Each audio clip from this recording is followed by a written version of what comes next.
অকার্যকর 5টি দুর্বল ব্যাংককে একীভূত করে কার্যকরের চেষ্টাকে টেস্ট কেস হিসেবে দেখছেন অর্থনীতিবিদরা।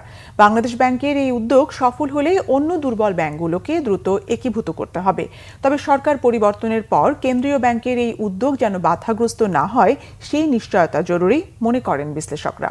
জিয়াউল হক সবুজের রিপোর্ট। আর্থিকভাবে দুর্বল শরিয়া ভিত্তিক 5টি ইসলামী ব্যাংককে একীভূত করে ইউনাইটেড ইসলামী ব্যাংক নামে সমন্বিত ব্যাংক গড়ে তোলার প্রক্রিয়া শুরু করেছে কেন্দ্রীয় ব্যাংক। এর অংশ হিসেবে বৃহস্পতিবার 5 ব্যাংকে প্রশাসক হিসেবে কাজ শুরু করেছেন বাংলাদেশ ব্যাংকের কর্মকর্তারা।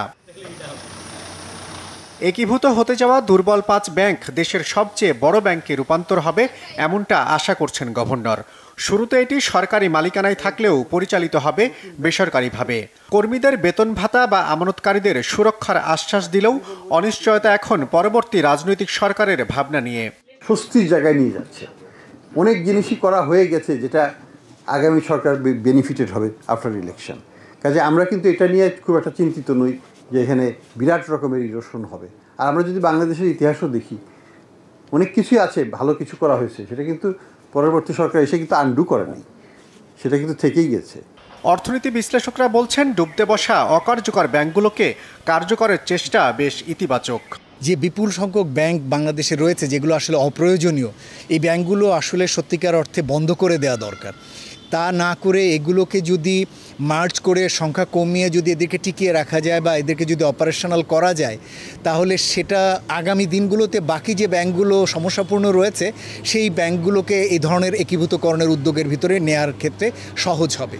কিন্তু এই উদ্যোগগুলো যাতে এই সরকারের সময় যখন শুরু হয়েছে এটি যেন নতুন সরকার এসে কোনোভাবে ব্যাহত না করেন। রাজনৈতিক সরকার ক্ষমতায় গেলে ব্যাংক একীভূত করার উদ্যোগ যেন ভেস্তে না চায় সেই বিষয়ে নিশ্চয়তা জরুরি বলে মনে করেন অর্থনীতিবিদরা। রাজনৈতিক সরকারের কাছে অনেক ধরনের প্রত্যাশা থাকে, তো একটি প্রত্যাশা থাকবে নতুন সরকার এসে যাতে কোনো নতুন ব্যাংক না দেন, এটি হচ্ছে প্রথম দাবি থাকবে। দ্বিতীয় হলো ইতিমধ্যেই যেহেতু প্রচুর সমস্যাপূর্ণ ব্যাংকের কারণে ব্যাংকিং খাত একটা ঝুঁকির ভিতরে রয়েছে এবং প্রচুর খেলাপি ঋণ তৈরি হয়েছে, এটিকে কমিয়ে আনার জন্য ব্যাংকিং খাতে আরও কনসলিডেশন দরকার এবং এটাকে আরও কমিয়ে আনার দরকার। সুতরাং এই উদ্যোগটি বন্ধ যাতে না হয় এবং এটা অব্যাহত থাকে সেটি যে দিকে নজর দেওয়া। খেলাপি ঋণ কমাতে গভর্নরের নেওয়া উদ্যোগ যেন মাঝপথে থমকে না যায় সেই নিশ্চয়তাও চান বিশ্লেষকরা। জিয়াউল হক সবুজ, বাংলা ভিশন, ঢাকা।